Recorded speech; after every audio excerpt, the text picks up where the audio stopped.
you have any reason to believe that you may have met Mr. Epstein prior to becoming president of the United States? Before I became president, no. And you mentioned that your first memory of interacting with Mr. Epstein was on your first trip. Which trip specifically? I'm not sure which one it was. Which one was the first? I took all or parts of 4 or 5 trips to Asia and Africa and one to Northern Europe on Mr. Epstein's airplane. And once when I was in Florida,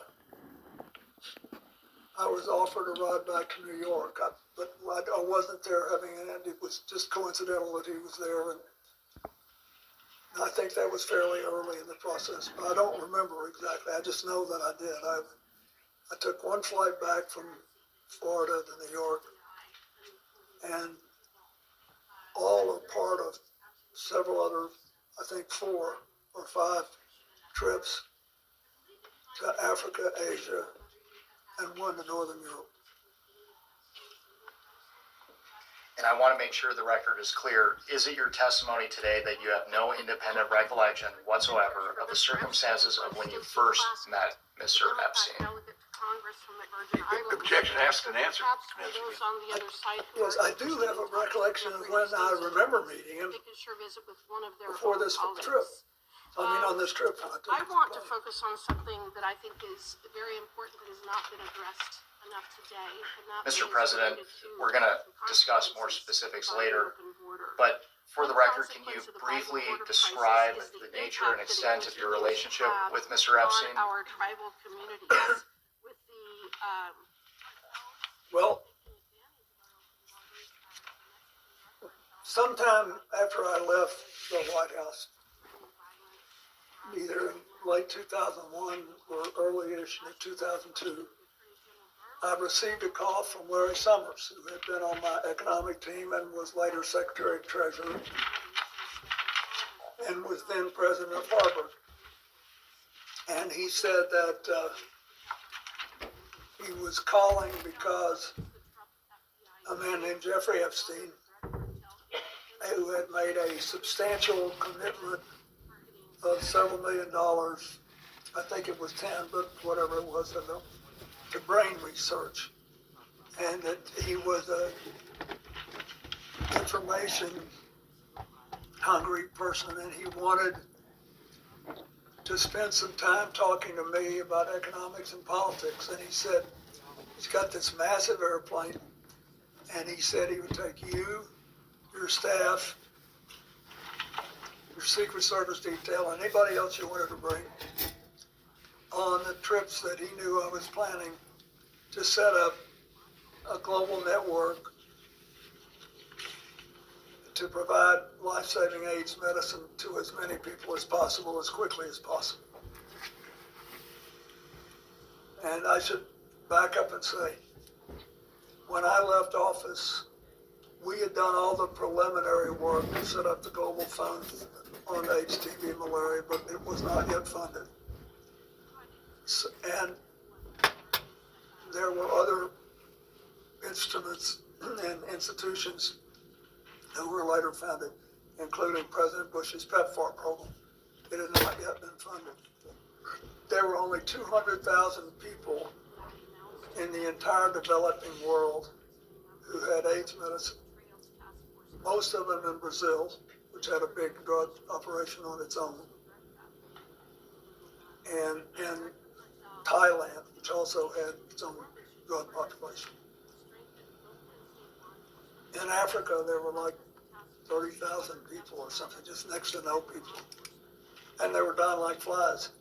And I thought we had found a way to drastically drive the price down.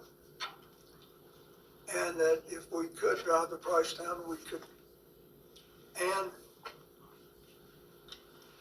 empower people to administer the medicine right, we could save a lot of lives. And I was obsessed with it. And I was being helped by man named Aaron Magaziner who had helped us in the White House and whom I had known since we lived as Rhodes Scholars together in the 1960s.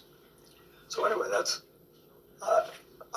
why when Larry Summers said this, I thought, boy, this would be great. And so we followed up and took the trips. Mr. President, when did your relationship with Mr. Epstein end? When did it end? Well, I believe I took my last flight in 2003.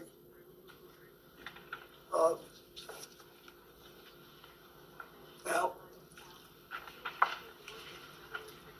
later I became aware of some involvement he had in the first Clinton Global Initiative, but it was much later. Why did your relationship with Mr. Epstein end? Well, after a year or two, we really picked up a head of steam with this AIDS program, and a lot of other people whom I knew better and who really cared about the work came forward and offered to help us provide transportation. And I thought Mr. Epstein was an interesting man, but I didn't think he was really interested in what I was doing. That is, he asked all these questions. He did ask about economics and politics, as he said he would. And he never asked me anything untoward. It's just that I thought I had done what I promised to do, and he had done what he promised to do.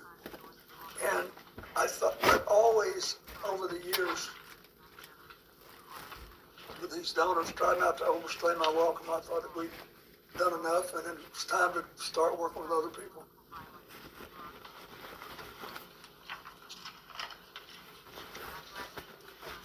When did you first learn of Jeffrey Epstein's crimes? I think in 2008 when he was prosecuted. There's nothing that I saw when I was around him that made me realize he was trafficking women. And I never.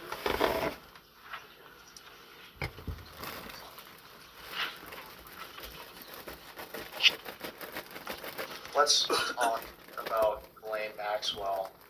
When did you first meet Ghislaine Maxwell? I believe I first met her with him when she was working with him. And what did you understand, Miss Maxwell, and what did you understand her relationship to be with Mr. Epstein? I thought she was sort of his chief of staff or administrator.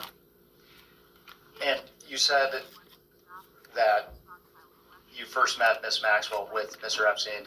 Is that after you were president? Yeah, I don't believe I met her when I was president. I could have. I met a lot of people, I don't remember, but I definitely remember meeting her on that first flight.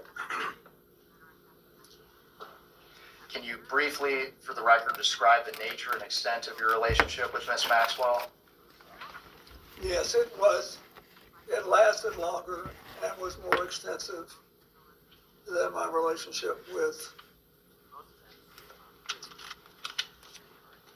Mr. Epstein, because Ghislaine Maxwell started going with a man named Ted Waite, who had made a lot of money making the first sort of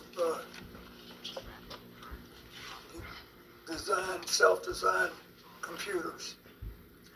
And he was a big supporter of mine and the foundation. Before we started seeing Glenn, we'd been friends. He was interested particularly in reducing pollution in the oceans. And so when she started going with him, I would see her from time to time. And when did your relationship with Miss Maxwell end? I don't think I've seen her in a decade. I don't know. It's been a long time. I don't know exactly when. Why did your relationship with Miss Maxwell end? Well, first she moved to Boston, I think. She had a relationship with a man there, and I think they may have married. And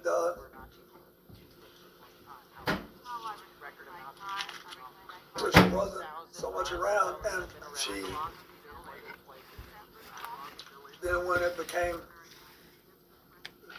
after 2019, when it became obvious that she was involved too, to an extent that I did not know.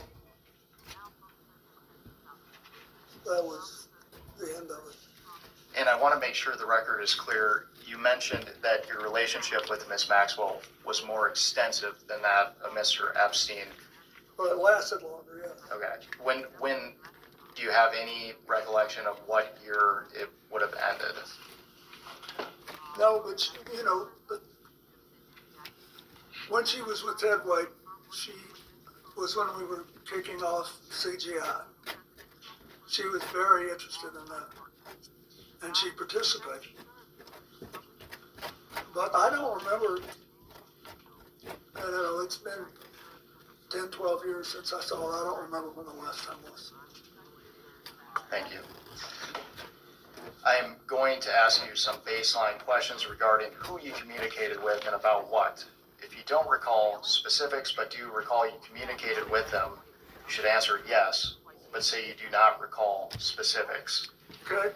Counsel, could I just ask you, if you're going down a list, your question is, did he communicate with the person, yes or no? And then you'll come back if he says yes to ask further. Yes. Thank you. And I will finish the prompt here too. So the question, Mr. President, have you ever communicated with any of the following people regarding Mr. Jeffrey Epstein or Miss Ghislaine Maxwell? And for now, you can say yes or no, and we will come back to discuss each one. And this is to the best of his recollection. Correct. Okay, thanks. Okay. First, Richard Kahn. Richard who? Kahn. T-O-D-D? K-A-H-N. I don't know who that is. Darren Indyke. Indyke? Correct. I don't know who that is. Sarah Kellen. I don't know who that is. Uma Abedin. Yes. Excuse me, Mr. President, the question is, as I understand it, name the people you communicated to about Epstein and Maxwell. Oh. Obviously, I know Huma very well. I don't remember any specific conversations we ever had about Epstein and Maxwell. Noam Chomsky. No. Mr. Chomsky wasn't a big fan of mine. He thought I was too conservative. Leslie Groff. It's hard to grow your money when you don't know which path to take next. Move in the right direction. I'm sorry, I don't know who that is. Nadia Marcinkova. I don't know who that is. Jean-Luc Brunel. I don't know who that is, I don't believe. Alan Dershowitz. I know him. And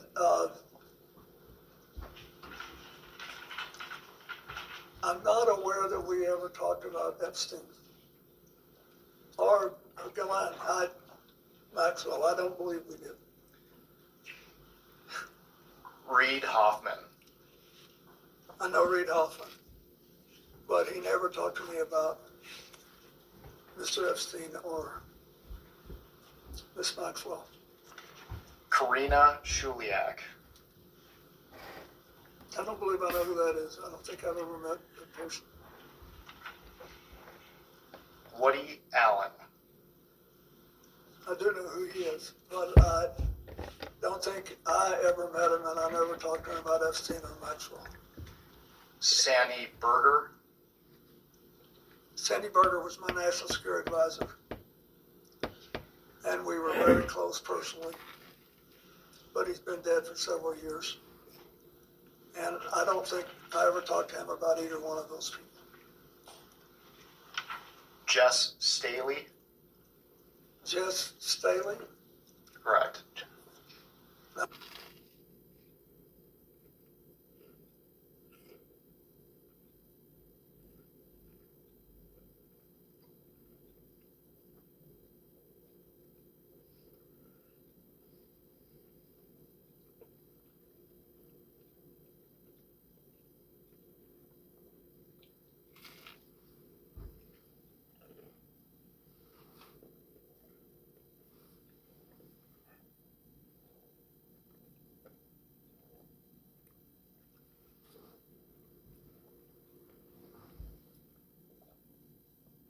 Glenn Maxwell.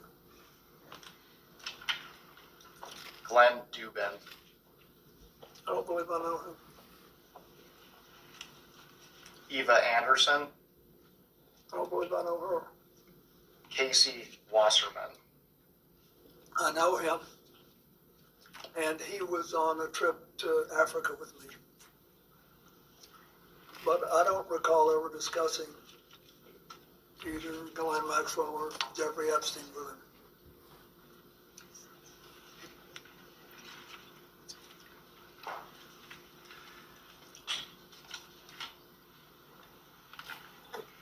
Ira Magaziner? Yes, I think I mentioned him earlier. He was the person who basically helped me start the AIDS program, and he ran the Clinton Health Access Initiative for many years. He retired a couple of years ago, a few years ago. But I don't remember ever discussing either Epstein or Rothschild with him. Or Maxwell with him. Karen Ewing? No, Stacy Plaskett? Stacy Plaskett is the member of Congress from the Virgin Islands, isn't she? Correct. I know her. But I don't recall ever discussing Epstein or Maxwell. Howard Lutnick? Howard Lutnick is the Secretary of Commerce. Right? Correct.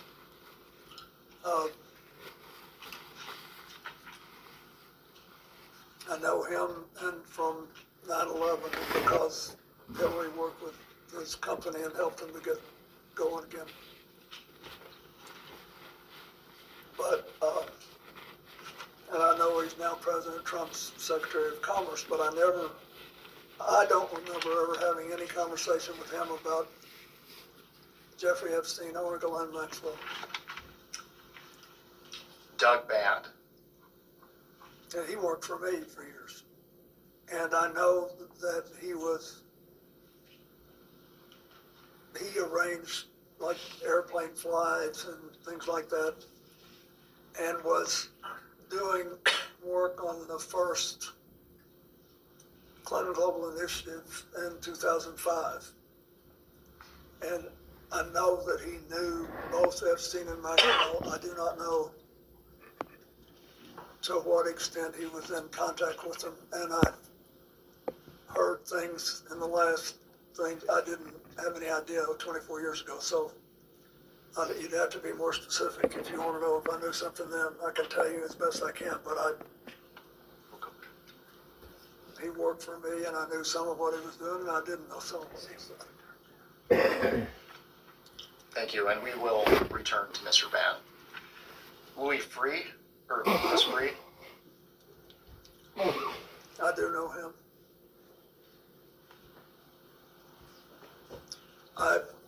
To the best of my knowledge,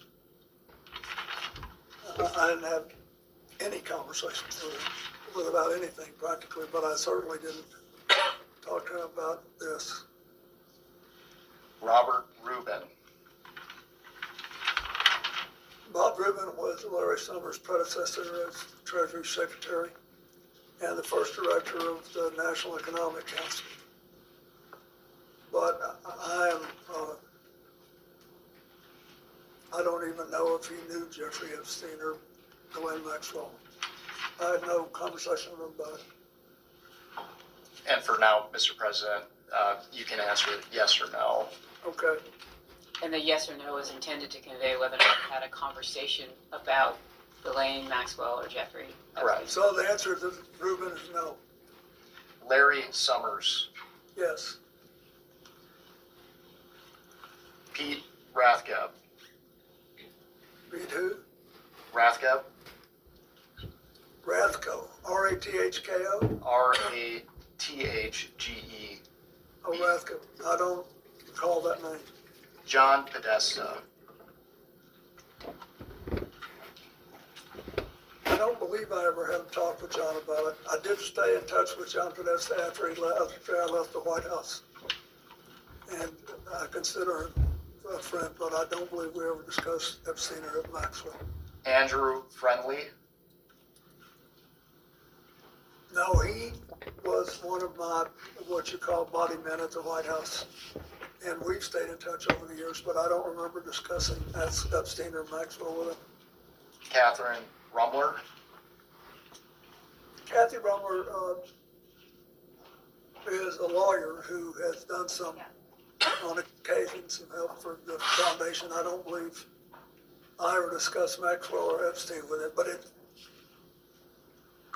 I can't be sure, but I don't remember doing it.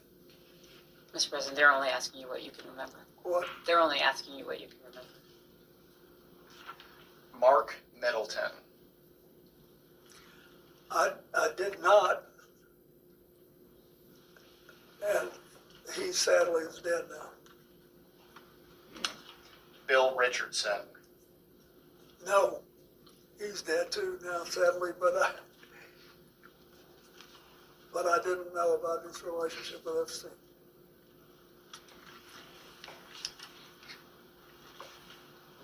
George Mitchell, No, Bill Gates, no, Leon Black, no, Ayud Barak, no, Tony Blair, no, Andrew Mountbatten Windsor, I knew that he knew, at some point I knew that he knew Ghislaine Maxwell. But I did not know, I don't think that he knew Epstein. So is that a yes that you had communications with him? No, we never had any, Is your question communications about Epstein and Maxwell? Correct. Just generally as a conversation, like you're together? Can you just Yes. elaborate more so he can better answer your question? Mr. President, did you ever have any communications with Prince Andrew related to Mr. Epstein or Miss Maxwell? the direct answer to your question is no, but I don't want to mislead you. I know that because of my friendship with Evelyn and Lynn Rothschild, and because the former prince was around them, and they knew Ghislaine Maxwell from Britain, and through her father, her late father. There may have been some conversation there. I don't remember it, but I don't want to mislead you. I knew something that. Thank you. Your question, because it's so broad, means that any social engagement I- that you that's- might have would be captured. Yeah, So I I think what didn't- he's trying to don't distinguish want- between is what you're trying to learn and just social engagement. Yes. If I had a social engagement with Andrew, Related to Mr. Epstein? not related to Miss him, Maxwell. no, Thank you. Peter Mandelson, no, Mohammed bin Salman, no, Larry Page, no, Sergey Brin. no. So let's talk about Larry Summers. You mentioned that you had communications with him related to Maxwell and Epstein? What were the nature of those? For the record, he said with Epstein, just to Just clarify. Epstein. Just Epstein. Thank you. You mentioned that you had communications with Larry Summers Yeah. related to Mr. Epstein. Can you describe the nature of those communications? Yes. As I said before, he called me on the phone. He knew what I was trying to do with this AIDS work and how important it was to me. And he said he had just talked to Jeffrey Epstein, who he's described as a successful investment advisor who made a lot of money and had made a large commitment to Harvard to brain research. And he said he wants to talk to you about politics and economics, and he says if you will take an hour on the longer legs of these trips he knows you're going to make to Africa and Asia to talk to him about it, that he will fly you on his airplane and your staff and your Secret Service detail and any other people you want to take who are supporting your work.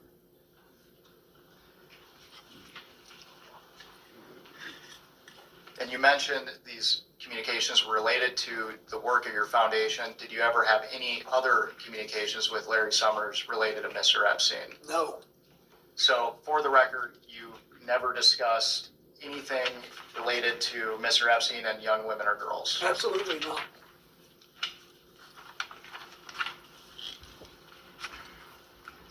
Mr. President, for the record, have you ever been contacted by any law enforcement agency concerning Jeffrey Epstein or Ghislaine Maxwell?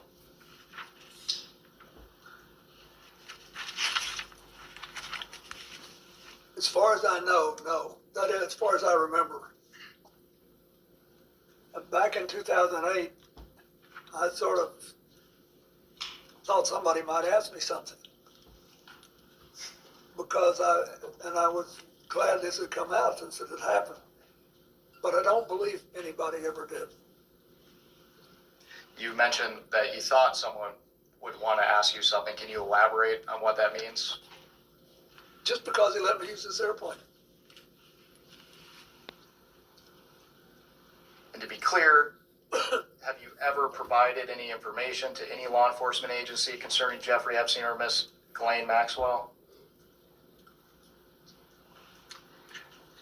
What's your So you asked this question before, you're just asking him to reiterate the response to the question that he previously asked you, Mr. President. I don't believe any law enforcement agency has ever asked me. And I didn't know enough to volunteer anything. Mr. President, are you aware of any efforts by anyone, including an attorney, process server, investigator, or any other person to contact you regarding any civil lawsuit, claim, or litigation involving Jeffrey Epstein or Ghislaine Maxwell? Not that I recall.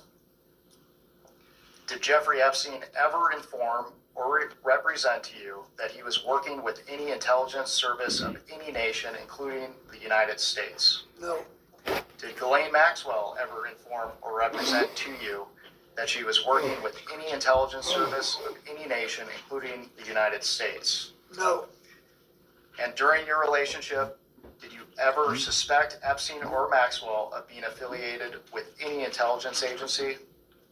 I did not. Thank you.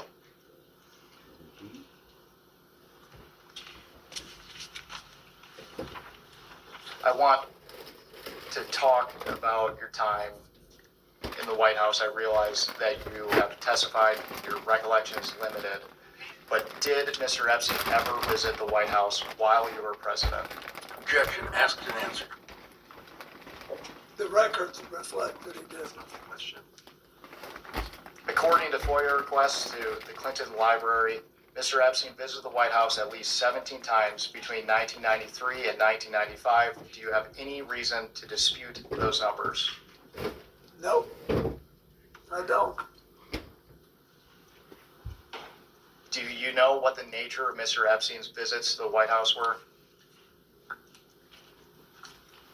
Are you asking what he knew in preparation for today? Can you clarify what you are seeking to learn. First of all, at the time, I had no idea he was coming and going. Huge numbers of people come and go in the White House. A lot of them come well over once, especially if they're lobbyists, for example. But I didn't know he was coming, so I certainly didn't know what he was coming about.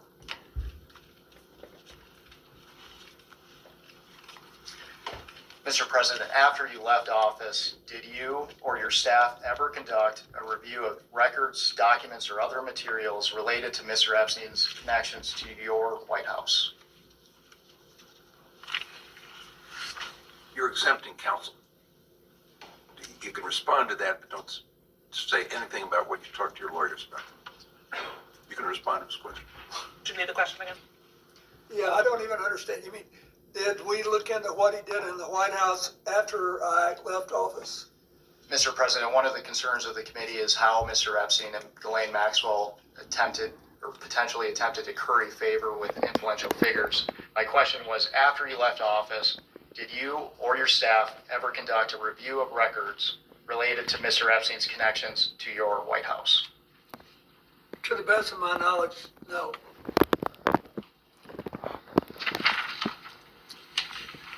At this time, I would like to introduce what will be marked as Majority Exhibit 11. And while it's being passed out, I will note for the record, this is a New York Times article entitled The Untold Story of How Jeffrey Epstein Got Rich, published on December 16th, 2025.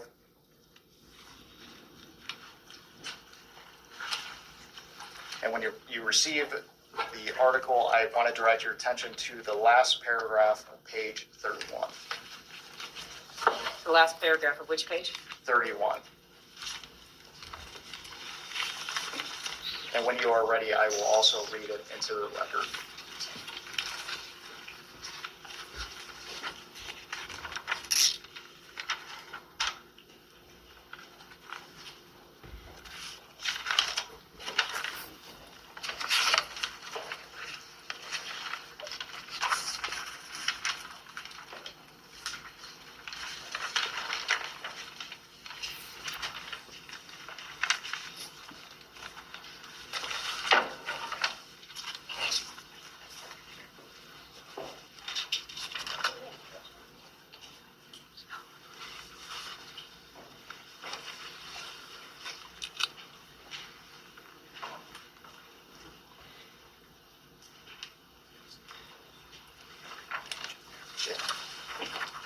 Again, we are looking at page 31 in the last paragraph, Yep. and I will read it into the record and ask you a few questions.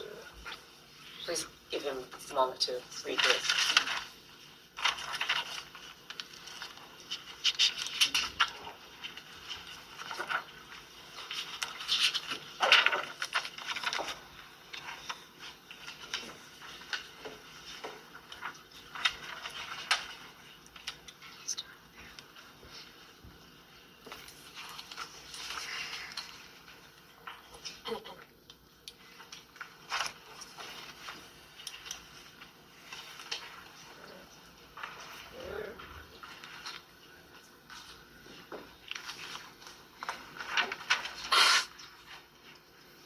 I see this. This is the paragraph you can Yeah. Mr. President, the article reads, by 1995, Clinton and Epstein were sufficiently chummy that he wrote a get well soon note to Epstein's ailing mother. Hang in there, the president scrawled on a yellow post-it, which Epstein saved and we reviewed. Mr. President, did you write this note? Are you asking if he recalls writing this note from 1995 on a Post-it? Correct. Okay, thanks. Just clarify. It looks like my handwriting, but I don't recall, but I will tell you this. I have written get well notes to lots of people I did not know and had never met. And you answered my next question. Did you ever meet Jeffrey Epstein's mother or any of his family members? No, I'm not sure that I was asked to do this by Jeffrey Epstein. And I want to focus specifically on the article's characterization. It says that you were chummy with Mr. Epstein in 1995. Is that accurate? Well, I'm going to object to that characterization. It's hearsay. The President may answer. No. I was surprised by that. Stop. Sorry. Let's talk about your relationship with Mr. Epstein after you left the White House. Okay. How would you characterize your relationship with Mr. Epstein? Mr. Well- President, do you have a question for you? During the time it was cordial. At any time, would you characterize Mr. Epstein as a friend? We were friendly, but I didn't know him well enough to be saying we were friends. How often did you communicate with Mr. Epstein? Usually only on the trips. I did go to his house once, as you know. And we will discuss that further later on today. And how did you typically communicate with Mr. Epstein? Did you talk to him on the phone? Excuse me, he just said he'd talk to him on the trips, so that's in person. Typically, my staff communicated with with him. I think it was mostly Mr. Band, but somebody talked to him. And you mentioned that you visited one of his properties. But outside of the work on the foundation and your trips, how many times did you meet in person with Mr. Epstein? You're asking him to the best of his recollection. Outside of the trips, I believe he came to the office once in Harlem. I was still housed up there then. And I think he paid a brief visit to the office. And I paid a brief visit to his house. When I once thought he was there, but now that I think about it, I don't think he was. And that was it. I mean, Okay, that's what I remember. And you mentioned you visited Mr. Epstein's house. Are you referring to his New York townhouse? Yes. And your communications with Mr. Epstein, did you ever have any communications that were not related to the foundation? I don't believe we ever talked about anything but the work we were doing. I mean, maybe small talk, I can't imagine, I don't remember the conversations.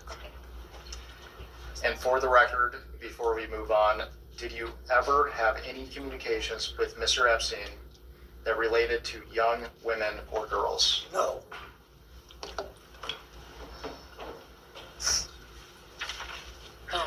Excuse me, do you have your, fantastic, thank you very much.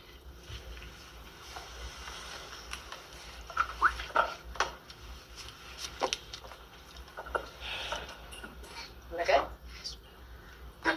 Good morning, Mr. President. How are you? Fine. I want to first start out by asking you, have you ever been or traveled on, or has Huma Abedin ever traveled on Epstein's plane? if you know. I don't know. She might have taken one of the trips with us, but I don't know. Okay, so have you flown on a plane with her Oh, several times. several times? When you say have you flown on a plane, any plane, The Lolita Express. what is that, when you say that? Have you flown on the Lolita Express I don't know with what Jeffrey? Objection. Yeah. I don't know what that is. Have you flown on Jeffrey Epstein's plane with Huma Abedin? Asked and answered. You may answer again. I don't remember, but I have found she's been sort of a part of our family for a very long time. So and when I went to the Middle East, which I don't think I ever took a plane ride with Jeffrey Epstein, but she would typically go when I did. So have you traveled with both of them together? Excuse me. Both of whom, Congressman? Of course. Have you traveled with Jeffrey Epstein and Huma Abedin together? I do not know. Okay, thank you. If the staff can please pass out EFTA 0021628 and the rest of the documents I have them print regarding passports to the president and council. This will be Exhibit 12. Thank you.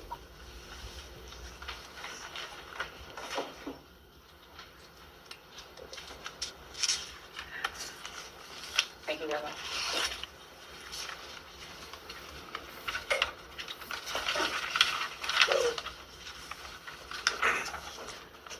Mr. President, if you look at the passport page, the bottom of the document should show the EFTA number. It's 000021628. Yeah, There's a name on there. Would you be able to read that name to me? Can you read the name? Excuse me, Congressman, Yes. will you ask me if you've ever seen the document before? Yes, well, this is evidence, and so I wanted to ask him specifically. So it's from the DOJ document release, right? I understand, but he may not have seen it, or he may have seen it. no, I've never seen it, but it looks like a passport. Okay. Can you tell me the name that's listed on the passport? Excuse me, he's never seen this document. Would you just read the name, please? Yes, the name is Marius Robert. Marius Robert, yeah, Are you familiar with that name at all? no. Okay. Would you be able to identify the individual in the photo? It looks like Jeffrey Epstein. Okay, the reason I ask you about this specifically is because I do believe that Jeffrey Epstein was an intelligence operative. And so this was a passport that was actually entered in and released by the Department of Justice, but this was an FBI filing. It was found in his safe, if you will. So it's an alias. The reason I ask you that is because given your nature and position, I'm wondering if you were essentially targeted by a honeypot operation and or by intelligence to gather information. So that's why I asked you that question. Well, if it was Mr. President, does not have a question, Pen. I have, is there a question? No. You can ask a question. Well, I'll be getting to more, but that's the reason I asked that. Okay, my next question for you is, have you ever had contact with an individual by the name of Shantae Davies? I believe Shantae was, that's a distinctive name, and so I think that was the name of one of his flight attendants. Okay. She's been described on being on a 2002 Africa trip and providing massages. Was she or any other young female on that trip underage at that time? Not that I'm aware of. Okay. Did you ever receive a massage or have physical contact from her or anyone else on that trip? You've seen the pictures. There was one time when I was sitting up and I got a back rub, my neck was. Okay. And I think Shantae did it, but I'm not sure. Okay. Did you ever visit Epstein's Little St. James Island? No, We have Virginia Guffrey, who has testified seeing you on the island with two young girls. Did this occur at all? Okay. Why do you think she would have made that claim? Objection, speculation, you can't possibly. Have you ever met her or any other Epstein associated underage girl? not to my knowledge. In Epstein's 2016 deposition unsealed in the DOJ files, he refused to answer if you were accompanied by two young women who were approximately 18 years old on the island. Were any such women potentially underage with you? I know you've stated that you were not there, but did you have any interaction with the said Objection to the foundation of the question. He's already stated he was not on the island. You're now asking about a claim of the Fifth Amendment by Jeffrey Epstein. Okay. Would the staff be able? Go ahead. If the witness doesn't know, the witness is welcome to say he doesn't know. No, but he actually answered the question. Yeah, he when answered she the asked question, that but he I'm wasn't not- on the island, I'm so not then she was instructed not asking. to. Okay. Do you know an individual by the name of Sarah Ransom? I don't believe so. Okay. There have obviously been claims made about you, and I do not believe that these claims are credible. The reason I am asking you specifically about that name is because that individual stated that you were in sex tapes, okay? It was unfounded and it was discredited. But given the politicization of this entire investigation, do you believe that it would be appropriate of members of this committee to bring in witnesses, whether it is about you or another president, that have unfounded allegations regarding sexual claims of misconduct? That's not a decision for me to make. as a recommendation in regards to avoiding trafficking, et cetera, and bringing justice for the victims, would you make that recommendation to this committee? I Congressman, think, just so I understand the question, you're saying if the witness has unfounded claims? Well, I don't believe that Sarah Ransom's claims about the president are founded. I don't believe that there's sex tapes with you, President Clinton.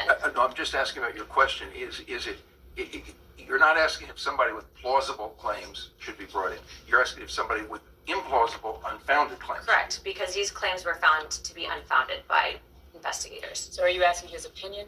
Yes, because we are trying to figure out in regards to being able to further this investigation and whether or not we are going to be interviewing other individuals regarding sex trafficking, avoiding in the future. I know that you and your wife have both been big on this issue.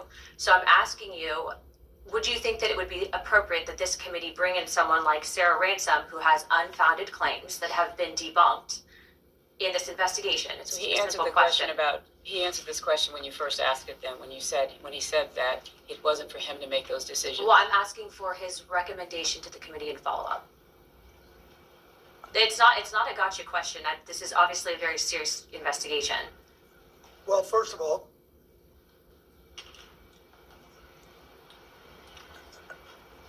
I recommend that you have on your staff a prosecutor who's had a lot of experience in this, dealing with these cases. Normally, it's not a good idea to bring in a witness that you know is lying. Okay? Thank you for that. My last questions for you are you familiar with anyone by the name of Adriana Ross? I don't think so. How about Sarah Kellen? I don't think so. Okay. Would you recommend that this committee bring in individuals that were listed as trafficking minors? They were listed as co-conspirators and then given plea deals. I don't know enough about it, but I think you should do whatever you think will strengthen the ability of the United States not to have this happen again. Okay. Is it possible, and in your opinion, that you and or your wife were targeted as a means of an intelligence gathering operation Object to the by form of the Jeffrey Epstein question. and Ghislaine Maxwell? Object to the form of the question. No objection to if he knows that they were targeted. I believe that's what she asked. No, she said, is it possible? So she's asking him to speculate instead of asking him, does Do he you know? know? Do you know if you were targeted at any point? I don't, but Okay. I don't. I'd sort of be surprised, but I'm not. I don't know. Okay. All right, Chairman Comer, I think that builds my time. I just want to say thank you very much, President Clinton, for coming in. And I do understand that this has been politicized, but again, I will state on record and I will state this to the press that I don't believe that Sarah Kellen's claims against you were valid. Thank you. Yeah.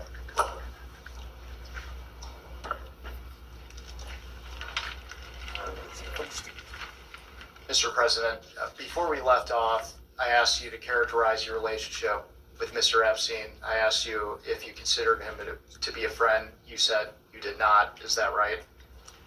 I said we were friendly and we had a cordial relations, but I didn't know him well enough because we had almost no contact beyond what I described. At this time, I'd like to introduce what we marked as Majority Exhibit 13. And this is Bates marked House Oversight 000126. And while it's being passed out, this is a letter from a book of letters, which Yeah, was it's his 50th birthday. Jeffrey Epstein's 50th birthday. Questions? Yeah, Mr. President, do you recognize this I do. letter? And for the record, does this appear to be your handwriting and It signature? is. And why did you write this letter? Why did I? Because I was requested to contribute a nice letter for his birthday book. And who asked you to write the letter? I don't remember. Would Miss Maxwell have I asked you? don't know. I think someone on my staff asked me.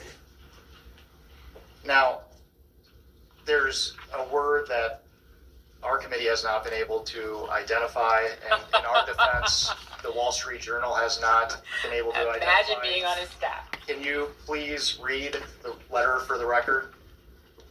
Yes. It's reassuring, isn't it? to have lasted so long across all the years of learning and knowing, adventures and errors, and still to have your childlike curiosity, the drive to make a difference, and the solace of friends.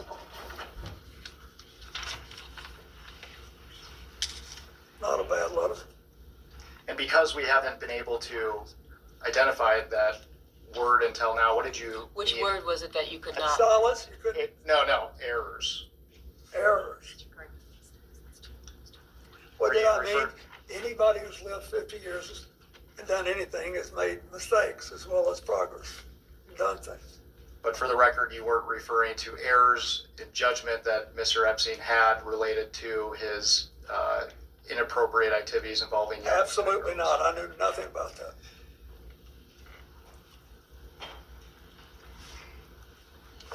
Did you ever see the birthday book compiled together? I don't think so.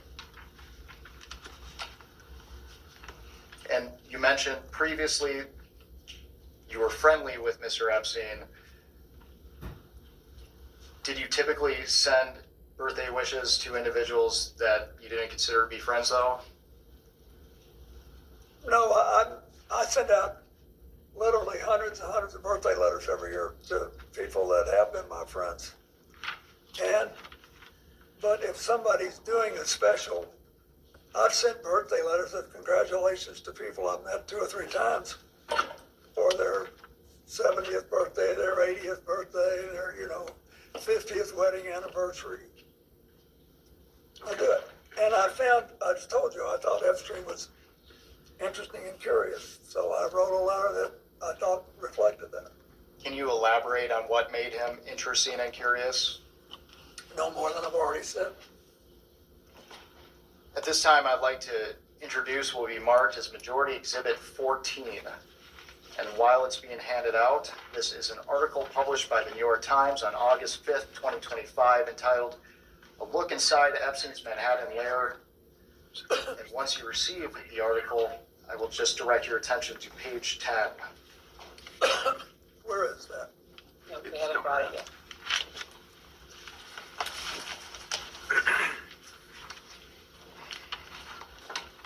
Thank you very much. And we're specifically looking at a framed photo on a wooden table alongside multiple other framed photos. And we're focusing on the photo in the middle, which appears to have a golden frame. Where is that? 2 more pages. Right there.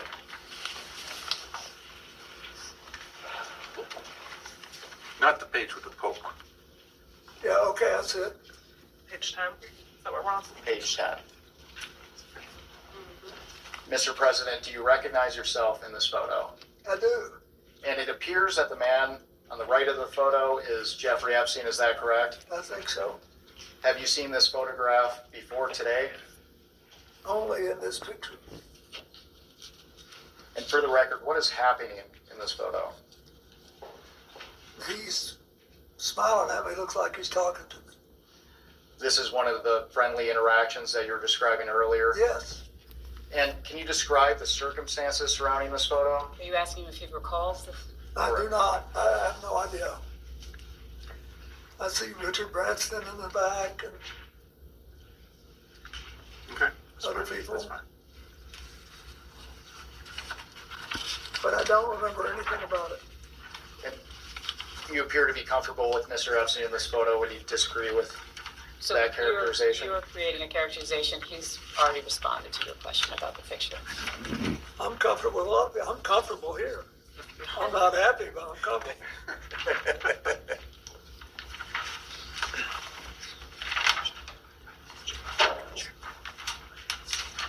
And my conscience is clear. That helps.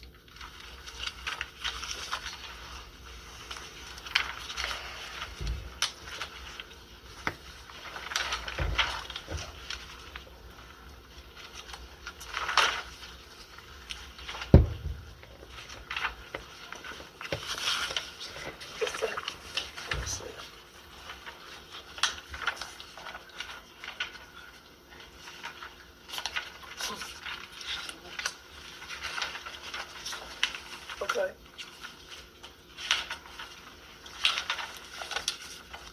Mr. President, we have about 5 minutes remaining in the majority's first hour, so I just want to ask you some questions related to the crimes committed by Mr. Epstein and Ms. Maxwell. Did you ever witness Mr. Epstein sexually abuse or assault young women or girls? No, Did you ever witness Mr. Epstein receive massages from young women or girls? not that I recall. Did Mr. Epstein ever discuss sexual acts of any kind with you? No, Did you ever have any sexual contact with young women or girls in the presence of Epstein or Maxwell? no, Did you ever have sexual contact with any young woman or girl introduced to you by Epstein or Maxwell? no, Mr. President, with the benefit of hindsight, were there things you witnessed that could have suggested that Epstein was trafficking and sexually abusing young women and girls?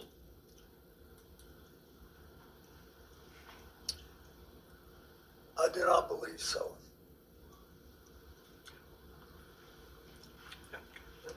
We will go off the record.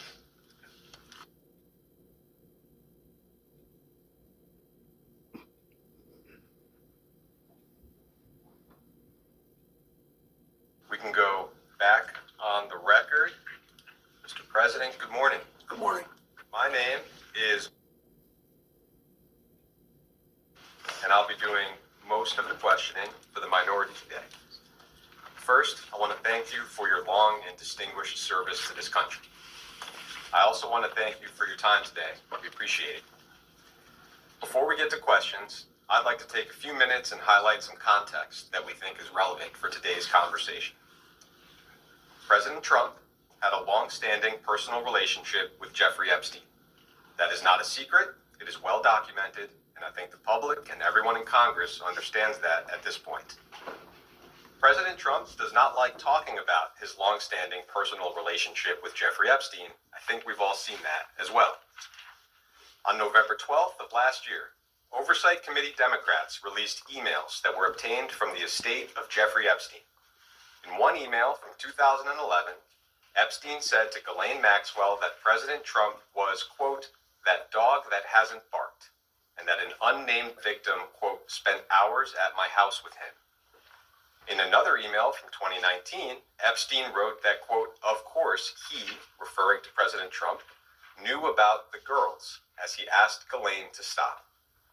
I'd like to enter as Minority Exhibit A, Oversight Democrats press release from November 12th, 2025, titled House Oversight Committee Releases Jeffrey Epstein Email Correspondence Raising Questions About White House Cover-Up of Epstein Files.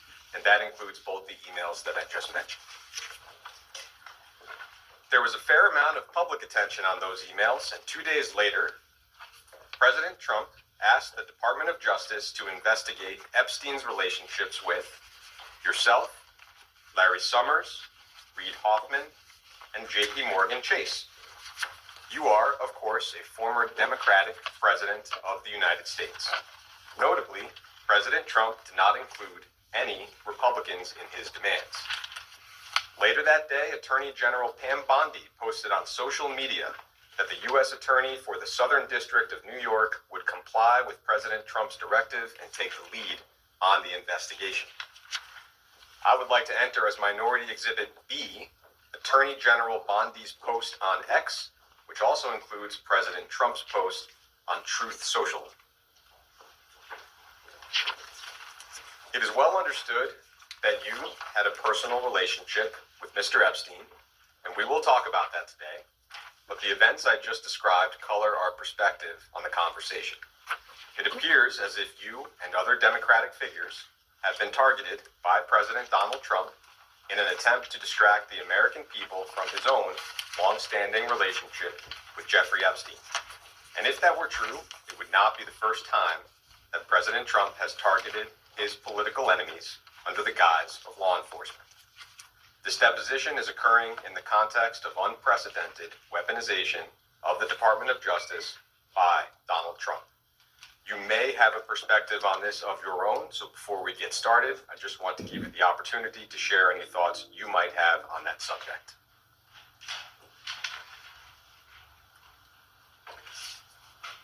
I think I'll let you ask me some questions and then maybe at the end I'll say something. That sounds fine. Thank you. I'd like to start our conversation with a few foundational questions so we can just set the record straight from the very beginning.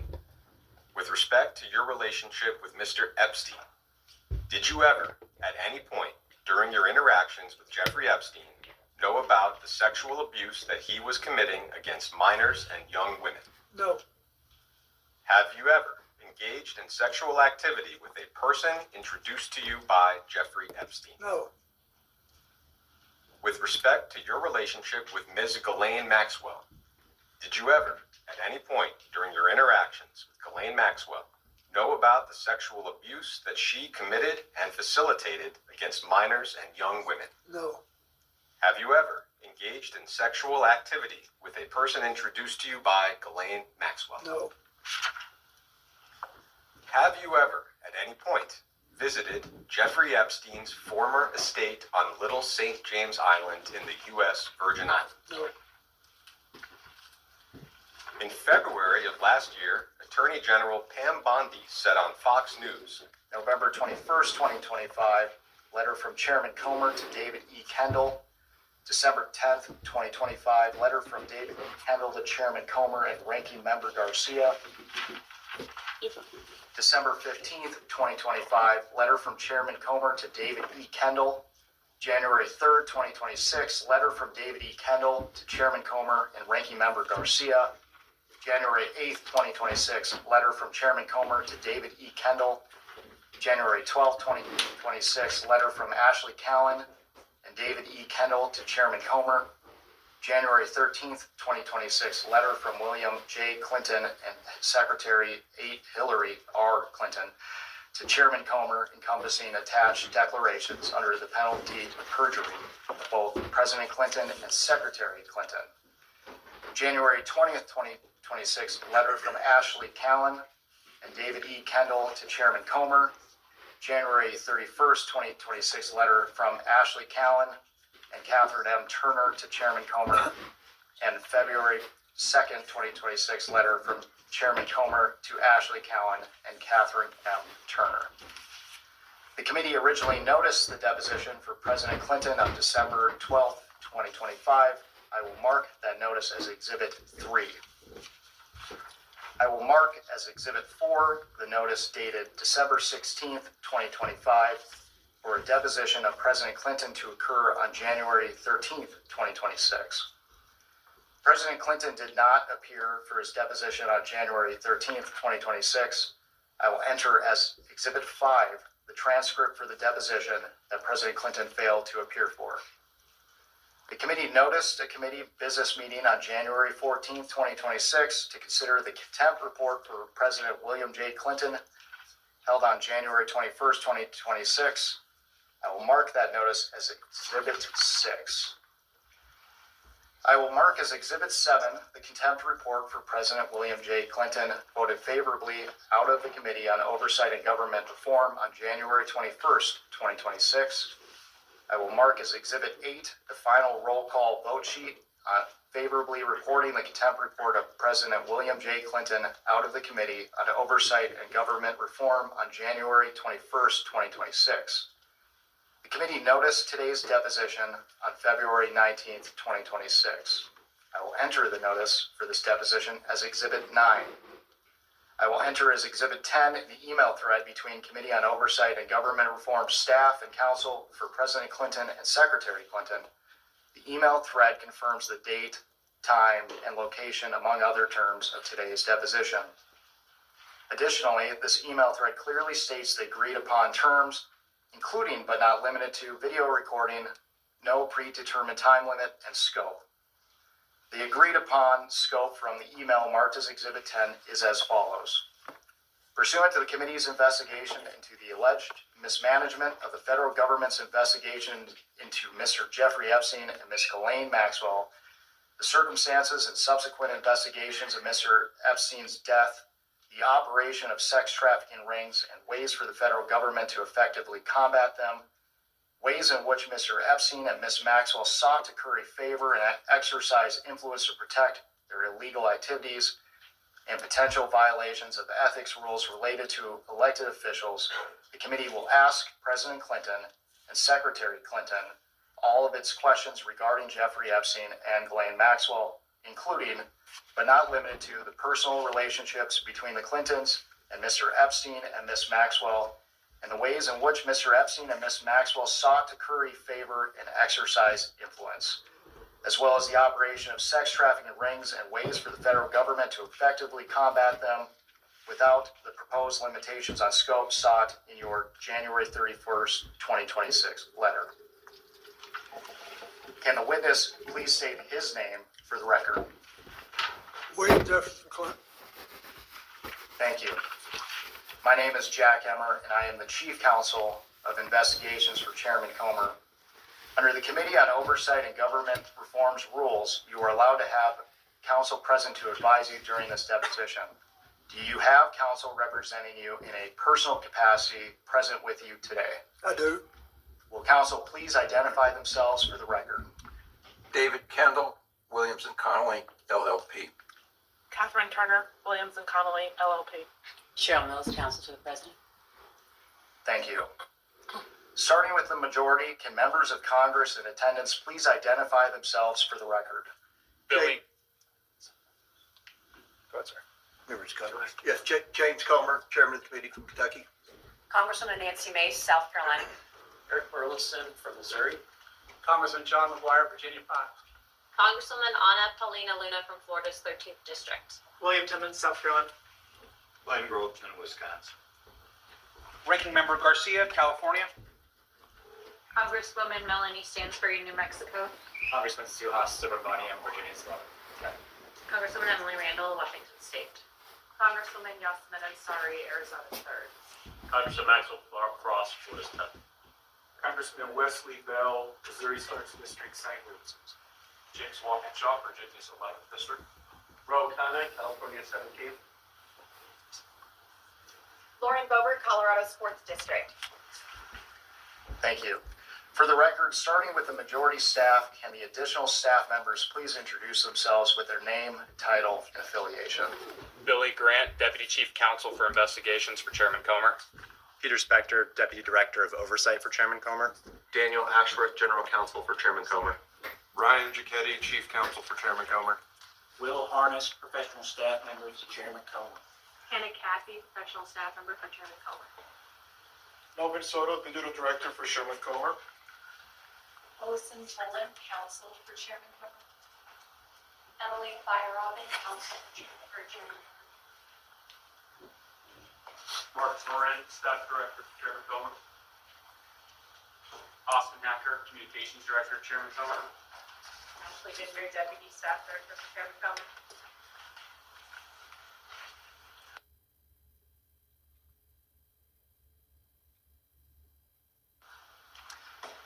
Thank you all. President Clinton, before we begin, I would like to go over the ground rules for this deposition. The questioning will proceed in rounds. The majority will ask questions for an hour, and then the minority will have an opportunity to ask questions for an hour if they choose. To the extent members have questions for the witness, they will be propounded during their side's respective rounds. The clock will stop if you need to confer with counsel. Your counsel is speaking, and when members or staff are speaking during the opposing side's rounds of questions, we will alternate back and forth until there are no more questions. Do you understand? Yes. There's a court reporter taking down everything I say and everything you say to make a written record of the interview. For the record to be clear, please wait until the staffer questioning you finishes each question before you begin your answer, and the staffer will wait until you finish your response before proceeding to the next question. Further, to ensure the court reporter can properly record this deposition, please speak clearly, concisely, and slowly. Also, the court reporter cannot record nonverbal answers such as nodding or shaking your head, so it is important that you answer each question with an audible verbal answer. Do you understand? I do. Exhibits may be entered into the record. Majority exhibits will be identified numerically. Minority exhibits will be identified alphabetically. Do you understand? Yes. We want you to answer our questions in the most complete and truthful manner possible, so we will take our time. If you have any questions or do not fully understand the question, please let us know. We will attempt to clarify, add context to, or rephrase our questions. If we ask about specific conversations or events in the past, and you were unable to recall the exact words or details, you should testify to the substance of those conversations or events to the best of your recollection. If you recall only a part of a conversation or event, you should give us your best recollection of those events or parts of conversations that you do recall. Do you understand? Yes. You are required by law to answer questions from Congress truthfully. This also applies to questions posed by congressional staff in this deposition. Do you understand? Yes. If at any time you knowingly make false statements, you could be subject to criminal prosecution, including but not limited to perjury. Do you understand? Yes. This includes both knowingly providing false testimony, but also stating that you do not recall or remember something when in fact you do. Do you understand? Yes. Furthermore, you cannot tell half-truths or exclude information necessary to make statements accurate. You are required to provide all information that would make your response truthful. A deliberate failure to disclose information can constitute a false statement. Do you understand? I do. Is there any reason you are unable to provide truthful testimony in today's interview? I don't believe so. Please note that if you wish to assert a privilege over any statement today, that assertion must comply with the rules of the Committee on Oversight and Government Reform. Pursuant to that, Committee Rule 16C1 states, for the chair to consider assertions of privilege over testimony or statements, witnesses or entities must clearly state the specific privilege being asserted and the reason for the assertion on or before the scheduled date of testimony or appearance. For the purposes of this deposition, objections must be stated concisely and in a non-argumentative or non-suggestive manner. If the witness refuses to answer a question to preserve a privilege, the committee may seek a ruling from the chair. If the chair overrules any such objection, the witness shall be ordered to answer. If the witness continues to refuse to answer a question despite being ordered to do so, the witness may be subject to sanction. Do you understand? Yes. Ordinarily, we take a 5-minute break at the end of each hour of questioning. All information you need a longer break. Your response before that, please let us know. A deliberate failure to disclose information can constitute a false statement. Do you understand? We would ask that you finish answering the question. Is there any reason you are unable to provide truthful testimony in today's interview? Finally, I will note for everyone here today that the contents of what we discuss in the deposition today is confidential under the House deposition regulation. That assertion must comply with the rules of the Committee on Oversight and Government Reform. Pursuant to that, Committee Rule 16C1 states, for the chair to consider assertions of privilege over testimony or statements, witnesses or entities must clearly state the specific privilege being asserted and the reason for the assertion on or before the scheduled date of testimony or appearance. For the purposes of this deposition, objections must be stated concisely and in a non-argumentative or non-suggestive manner. If the witness refuses to answer a question to preserve a privilege, the committee may seek a ruling from the chair. If the chair overrules any such objection, the witness shall be ordered to answer. If the witness continues to refuse to answer a question despite being ordered to do so, the witness may be subject to sanction. Do you understand? Yes. Ordinarily, we take a 5-minute break at the end of each hour of questioning, but if you need a longer break or a break before that, please let us know and we will be happy to accommodate. However, to the extent that there is a pending question, we would ask that you finish answering the question before we take a break. Do you understand? Yes.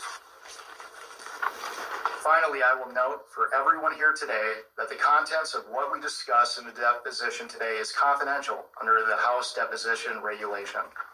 Under the rules, the chairman and ranking member shall consult before any release of testimony or transcripts, including portions thereof. This means it is a violation of House and committee rules to disclose the contents of the deposition prior to its official release. For this reason, the marked exhibits that we will use today will remain with the court reporter so that they can go into the official transcript, and any copies of those exhibits will be kept at the table or returned to us when we wrap up. Can the reporter please swear in the witness? Would you begin, please? Do you solemnly declare and affirm, under the penalty of perjury, that the testimony you're about to give will be the truth, the whole truth, and nothing but the truth? I do. Do you have any questions before we begin? No. I have a comment before we begin, please. Mr. Chairman, I wanted to start out by saying, as you know, yesterday there was a photo released, and I appreciate you assuring and admonishing the committee and all of us of our obligations. Obviously, we want to ensure that that doesn't happen again. We've obviously experienced a number of deep fakes that have now been circulating on the web, not because of anything that the committee did, but because of the release of this particular photograph. And for that reason, I would ask two things. One, a reminder to all that the obligation to maintain what is occurring in this room occurs. And two, a release of the video of the Secretary's testimony as soon as possible, ideally today, which was in 24 hours, and the same for the President, so that there are not deep fakes that are representing what is happening here when they actually have not. Yeah, let me say, yesterday that was an unfortunate situation. We had probably two things that shouldn't have happened. The release of the photo as well as Democrat member communicating with the New York Times. So I will again remind everyone to refrain from sending pictures or texting with media outlets outside. Melvin is our videographer, and we're getting he's doing this today as well as producing the video, so we'll get them out hopefully as soon as possible, hopefully within the next 24 hours. Thank you very much, Mr. Chairman. I appreciate that. Nothing more. Mr. President, do you wish to provide an opening statement? I do, but it's brief. First of all, good morning and welcome to all of you to our hometown. I appreciate you coming here. I'm here today basically for two reasons. First of all, I love my country and the Constitution, and I believe America was built on the idea that no one is above the law, especially presidents, and that we should all live by the same set of rules shaped by the Constitution. Democracy requires every person to play their part, and I hope that by being here today, we can bring ourselves a little further away from the brink and back to being a country where we can disagree civilly and search for the truth and justice, and that outweighs the partisan urge for spectacle and point scoring. I will do my part, and I hope you'll do yours. The second reason I'm here is that the girls and women whose lives Jeffrey Epstein destroyed deserve not just justice, but healing. They've been waiting too long for both. Through my brief acquaintance with Jeffrey Epstein, though it ended years before his crimes came to light, and though I never witnessed during our limited interactions any indication of what was going on, I'm here to offer what little I know so I can do my part to prevent something like this from happening again. I have to just say one personal thing. Since Hillary came in yesterday, she had nothing to do with Jeffrey Epstein. Nothing. There's a picture of us both